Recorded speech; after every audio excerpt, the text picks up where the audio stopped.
this is a dispensations chart. Okay? This is your first one right here. Ready? Innocence, Adam and Eve. And we go from there to conscience, and from there to human government. But let's talk about the eternal past right here, God in the eternal past. I'll skip reading all the scriptures. Okay?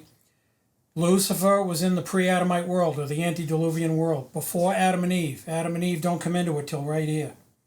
Okay, so we don't know anything about this. But I can tell you, we were a moon of Saturn, and later Jupiter, and all the changing of locations and zip codes with our planet happened because of this. Lucifer attacked God. He started as hydrogen-3 tritium, got demoted right here in the fall, became hydrogen-2 deuterium. That's where man and devil, or he was still Lucifer, man and devil meet right here. Okay? Didn't go well because Lucifer tricked Eve, started messing with humanity. So God demoted him to where? H1, protium, over lithium. Okay, started at fluorine, H3, tritium over fluorine, got demoted to H2, protium, deuterium over carbon, and that's where Adam and Eve and Lucifer met. Then further demotion to outside the temple in the alkali earth metal salts to his current day location as Satan. Okay? So here's Adam and Eve getting kicked out of the garden. All right, this is the creation week. All right? They get kicked out. Innocence ends. We go into conscience. Cain kills Abel. God takes Enoch. Enoch is what? Technetium 43. The two elements that are natural, that aren't found naturally, are Enoch and Elijah. Technetium 43, promethium 61. We'll get to Elijah in a minute and how significant Elijah is. So anyway, now we're at what? Conscience. Didn't work out too good. Cain kills Abel. The next dispensation. So the dispensation go innocence, dispensation conscience, getting into human government. Here we go. All right, so we leave conscience. Now we're in the dispensation of human government. Okay, and this lasted what? 1,656 years. This lasted less than 500. And we get into Abraham and promise. And we get into Moses' law. So now we see the flood occur from the old world between recreation with Adam and Eve to God having enough, because Lucifer and the angels that sinned caused all kinds of problems, right? And this is when the fall of Lucifer in the antediluvian world caused the solar system to change. We went from Daniel's metal man image, okay, the Nebuchadnezzar metal man image arrangement of the solar system, when Neptune was the head of gold, okay? In other words, he was Aquarius on the constellations. He was Aquarius, the 12 o'clock position. So now all these epochs that we see here, that we are explaining in the form of dispensations, they're constellations on the zodiac. And don't be a dumb Christian and tell me, oh, the Bible doesn't follow the zodiac, that's of the devil. No, it's not. Read the book of Job. God reprimanded Job for not being able to command the zodiac from lack of knowledge. So don't tell me God doesn't use the zodiac, because that's how they told time. Don't say dumb stuff like that. Astrology is wrong. Astronomy is a science. So anyway, all these times that you're seeing depicted here are different signs on the zodiac. Okay? Get that into your head, that is a biblical thing. Okay? So now we get into the Tower of Babel, right? Noah built the ark. And the ark, if you follow my description in my graphic, it talks about the window and a cubit above. That's what? Helium, our sun. Okay? And technically moon. And then the lower, second, and third stories of the ark. The Bible is designed that same way, okay? So the first level where the petable animals, the nice animals, are it's the salvation message of ancient Israel and the Hebrew system under the Abrahamic faith. And the need for God and structure and spirituality. That's level one. The lower second and third stories of the Bible, you got to have a real good grasp of theology to understand them. And the third level can get real hairy, because now you're getting into you're being able to understand the Greek system, the Northwestern system that the Norwegians and Icelandic people followed, the J.R.R. Tolkien level stuff, Hinduism, Buddhism, Zoroastrianism, and the Sumerians. That you're starting to get in the second and third stories there. You're going way back in time. So the Tower of Babel in this case is Egypt. E minus, that's electron. That's what Egypt represents. It's a representation of the Garden of Need, a Garden of Eden, where the four rivers came out of a central fountain. That was originally Antarctica, okay, in my opinion. If you look at the outer edge of Antarctica, like let's say this is Antarctica, you'll see four river deltas. There's two into one, so one of them's massive. Okay, that's the original garden. In Egypt, E minus, the electron, in other words, the understanding of electricity and atoms, Egypt, that building, okay, what they call the Great Pyramid is no longer great. It represents Lucifer before the fall. Okay, and the ATGC, the four star shafts, the two facing north that are scissor-shaped, one crisscrosses the other, that's Sisera from the book of Judges under Deborah. That represents the northern male, and the southern is the equal sign, or it's the C versus the K, the tents of Cedar versus the tents of Kedar. Okay, that's what this building was. Okay, and it existed in a beautiful harmonic natural state that worked with what? Tritium and deuterium. It worked with the planet. It was bio-friendly and helped cause the earth to flourish and produce biological friendly life and conditions and carbon-based life forms. It caused us to what? It started out as our friend. Then what did they do? They fed it heavier and heavier materials and it went into meltdown. That's why outside the once Great Pyramid, it's all vitrified stone, because it's a nuclear power plant and it went into meltdown. It's pretty obvious, people. So anyway, that's this section of history, okay? And the significance of Egypt and the judgment God judged Egypt with. And now we see who's this going up. Elijah. We showed Enoch originally. All right, this is element 61, Promethium. Promethium is named after Prometheus, who stole fire from the gods, small g, right? Well, this is the actual guy who stole fire from God, but it wasn't the bad type. It's Holy Spirit chutzpah. It's this guy put the fire into the Abrahamic faith, because everyone was following the old system where God placed Lucifer in charge. And that's the fatherly figure. This is who Allah and Yahweh represent. And this is why those cultures never adapted. Okay, and even when the Jews finally realized through people like this and many others, okay, Moses noticed it, there's more to this than just a father figure. Okay, and they started realizing that there's this other character and then another one on top of that. Okay, and that's where you start getting into Jehovah. Okay, and the difference between Yahweh and Jehovah. Jehovah was a little more warm and friendly, user-friendly than Yahweh was. And Yahweh is, people say, Allah is not God the Father. Yes, it is. It's the same thing. Don't argue with me. Don't be a meathead, because when you look at a periodic table, you see it all.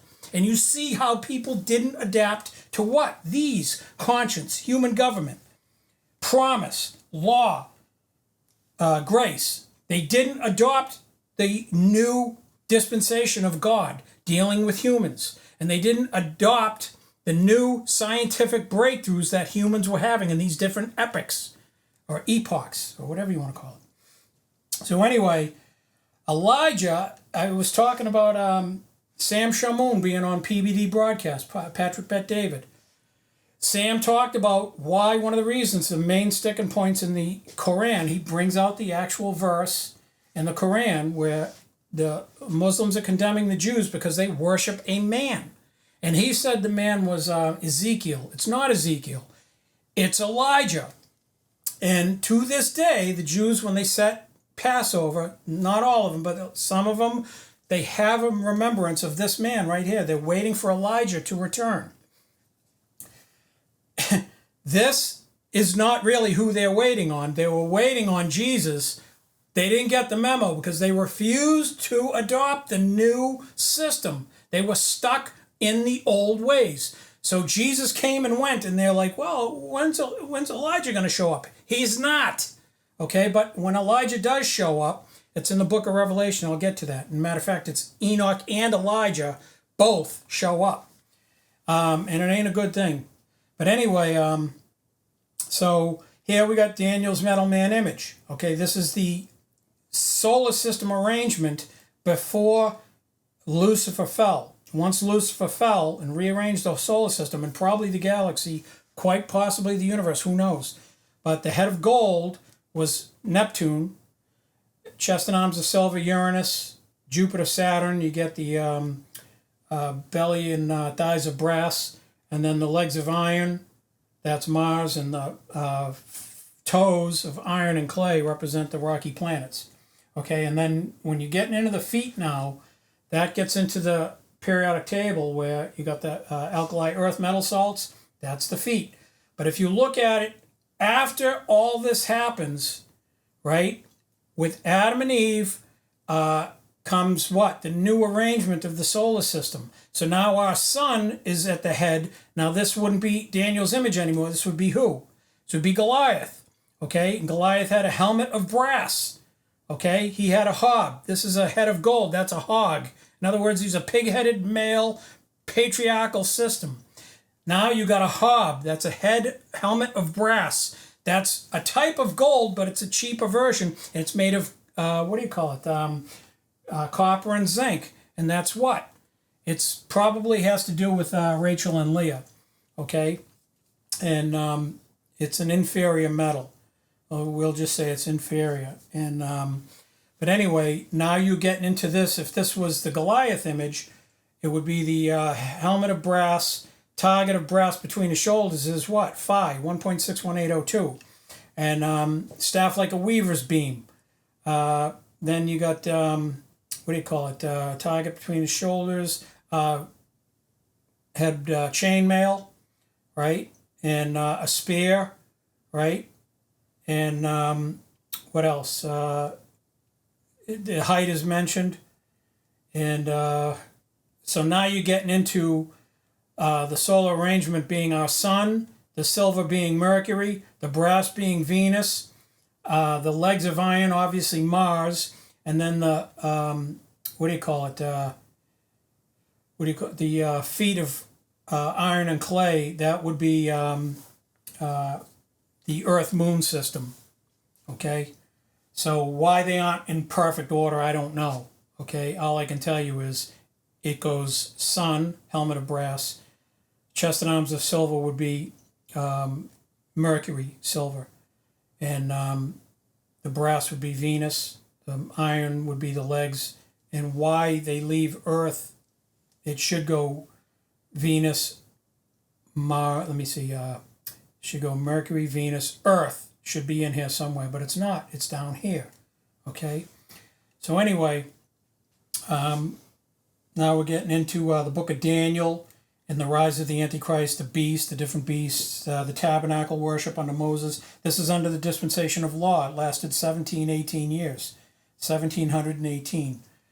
Human government only lasted less than 500. So let's move on. Getting into the river of death, the vision that John had, the 7 churches, Ephesus, Smyrna, Pergamos, Thyatira, Sardis, Philadelphia, and Laodicea. Okay, notice Rome ain't in there. So anyway, that gets into your periodic order. If you double the image of the periodic table, you're getting into either the halogens or the noble gases. Okay, so these candlesticks, Jesus in the middle, right? So you would have 7 this way, 7 the other way, okay, and Jesus in the middle. So how many is that? 7 and 7 is 14, plus 1 more is 15, right? So 1 and a 5 is a what? It's a 6. It's the number for carbon, 6. All right, and everyone that tells you, oh, 666, it's the devil. No, it's not. It's the mark of a man. The 1/3 that fell with Lucifer represent a 1 divided by 3. That's 0.333. It's not 666. 666 stayed true to God. So did 999. But anyway, up here is Jesus as the high priest of God's heaven. The 2 olive trees, the 2 candlesticks before God are who? Enoch and Elijah. Right? That's in Revelation chapter 11, verse 14. And Zechariah chapter 3, verse 11. And Jesus as the high priest of God's heaven is Hebrews chapter 14, verse 14. But anyway, these are the 2 olive trees right here. Revelation 14:4, Zechariah 4:11-4. But anyway, down here we see hell, right? The Great Gulf is Abraham's bosom was over here, right? This is Sheol. Hades. The rich man said to Abraham, put some water on my tongue. He said, I can't go from you to you can't go to me, and I can't come to you. There's a big gulf between you and I. That's in Luke chapter 16, verse 26. Jesus went into where? He went into the underworld, preached to the people in there, okay, and then he crossed over the great gulf and led everyone in Abraham's bosom up onto the earth, where they were seen by many, okay? And they, some of them ascended up on the day of ascension, and I don't know if some went ahead of Jesus or they had to wait on him. I don't know. I don't think anyone really does. But anyway, this is the day of ascension, the day of Pentecost right here. The Spirit gets poured out on all men. And I used to argue with my Catholic brother. He said, oh, no, that comes in the later down the road. And I'm like, no, you're wrong. That's for everyone today. The gifts of the Spirit are for today. Okay, so we get over here. This gets into the book of Revelation, heavenly tabernacle, the 4 living creatures before God's throne, 24 elders, sea of glass, brass altar, the throne of God, the rainbow over it, the Lamb of God to the one side and the little book to the other. All right, this is the rise of Antichrist, white horse, red horse, black horse, hell and death. The war Israel has to fight. Now this gets into a real short dispensation. It's known as the lesser and greater tribulation. Okay, so let me get rolling that way. All right, so these are the trumpet judgments for the lesser tribulation and the vial judgments for the greater tribulation. And what happens in this time? Israel goes to war and kicks the living daylights out of their enemies. The enemies declare peace, which is what the enemy always does, and then goes running across some border, hiding and regrouping, and people let them. You know, I don't know why Westerners do that. They should just annihilate them and be done with, but we don't. We cut the pig up one leg at a time because there's a lot of money in war, and that's why they do it. So anyway, hail, fire, blood, dirt of the sea to blood, dirt of the waters bitter, dirt of the planets dark, demons, locusts, first woe, 200 million demonic horsemen, second woe, the rapture of the 144,000 Jewish virgins. That's Daniel chapter 12, verse 3, 14, verse 1 through 5. This is the big beast with all the crowns and the head that suffered a head wound. 2 witnesses, here they are, they come back. And they prophesy in Jerusalem. People don't like what they have to say, so they stone them to death. God resurrects them. They go back up into heaven where they were. That's Enoch and Elijah. All right, the rejection of God by people in Israel. So what happens? They rebuild the temple. Now you're in what? The little short 7-year dispensation known as the lesser and greater tribulation. It's not a long period of time.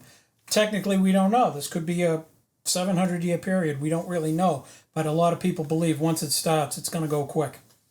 Okay, you go from over here to over here very quickly.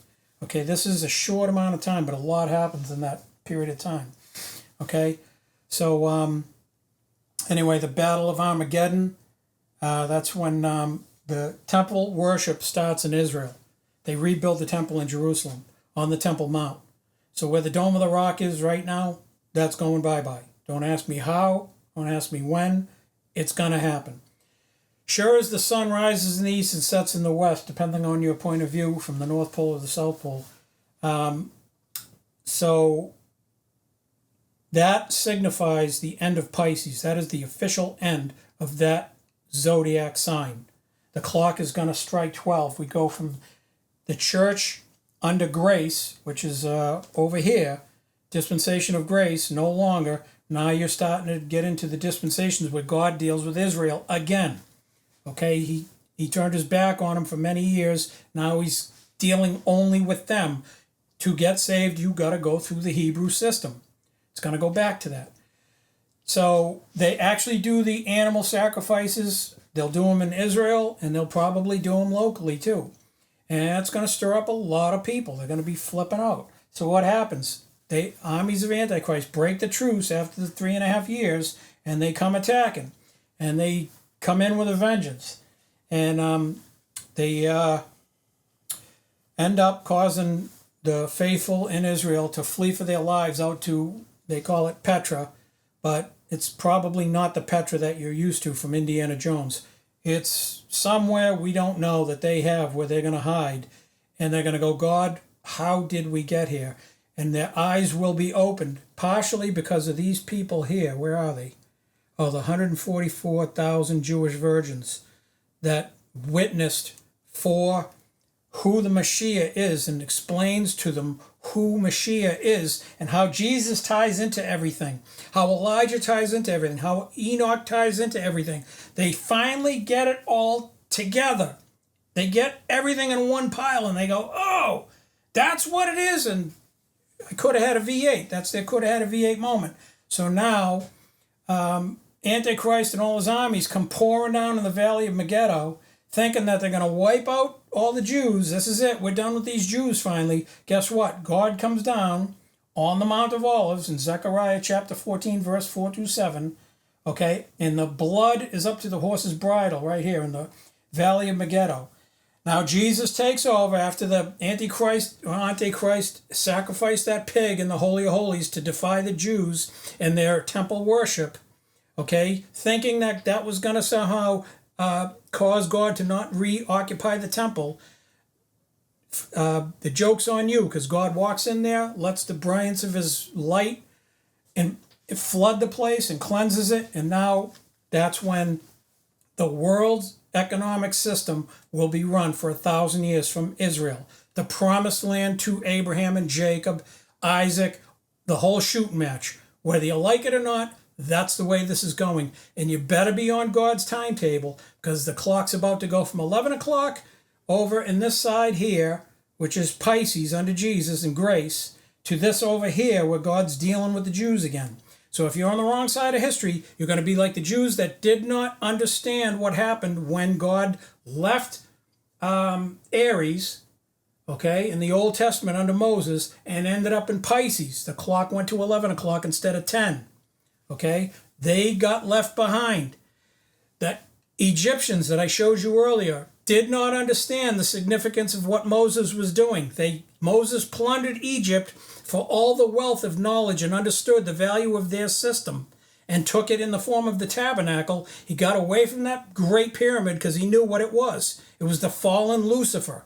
It's the great Satan. He moved away from that and took the tabernacle, which represents the female contribution. Instead of the Jacob, it's the Y-cob, the Yechab. That's the Y, the woman contribution. He was recognizing the woman, going from the patriarchal system to a more matriarchal friendly system. Then David put it into the temple, and so then the temple has been wiped out and then rebuilt several times, and this will be the final time that it'll be torn down up until this way over here where God burns the whole planet and starts over. But we'll get to that. But anyway, the Great Whore of Babylon, that's mystical Babylon. Like I say, don't focus too much on it being a specific place, because if you ask a Protestant, they'll tell you it's in Europe, and if you ask someone from Europe, they'll tell you the Protestants don't know what they're talking about. I will tell you this: it's a world religious government system.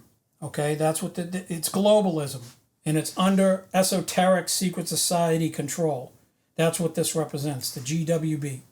Okay, and God judges this city, and it's wiped out in an hour.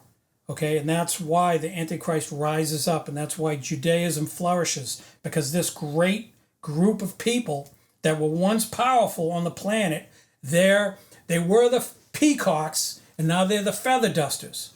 This is why you got to be in the right dispensation, knowing where you are, knowing how Lucifer fell. No, we're not worshiping Allah or Yahweh anymore. We're in over here with Moses. Now we're dealing with Jehovah. Okay, we're done with Jehovah. Now we're dealing with Jesus. Oh, we're done with Jesus. Now what are we doing? We're dealing with Jesus when he comes back as a what? A Davidic military leader who doesn't tolerate any BS.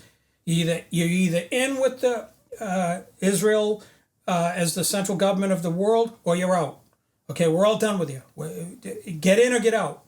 So that's why I say the people over here that are part of this old system, run by esoteric people, secret societies from this particular place in Europe, okay, that the people in Europe tell you, oh, that's not what it is. Okay, well, I'm a Protestant, and I'm telling you right now, there's a good chance that is what that represents, and that will be done. Bye-bye, all done.